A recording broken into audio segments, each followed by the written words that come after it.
इकडे जरांगे पाटलांच्या मुंबईमध्ये उपोषणाच्या इशाऱ्यानंतर सरकार आता अलर्ट मोडवर आलंय।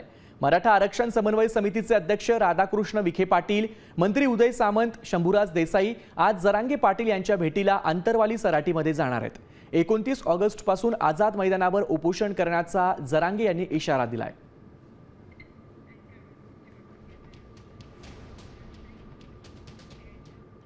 मराठा आंदोलक जरांगे पाटील यांनी सरकारला थेट इशारा दिलाय। सरकारने आता डाव टाकला तर आम्ही वर्षावर येणार असा इशारा जरांगेंनी दिलाय। सरकारला आता पुन्हा वेळ वाढवून देणार नाही असंही जरांगे म्हणालेत। जरांगे काय म्हणालेत पाहूयात। याचा शेवट कसा? सगळ्या मागण्याची अंमलबजावणी जागेवर करणे, त्याशिवाय शेवट नाही नसता मस्ती उतरणार म्हणजे उतरेल। सरकारच्या डोक्यातली मस्ती बाहेर काढतो।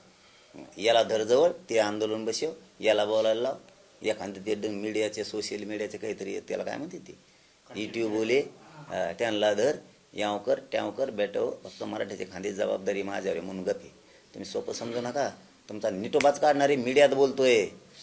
तुम्ही जी मजा घेतली ना 2-3 वर्षे, एक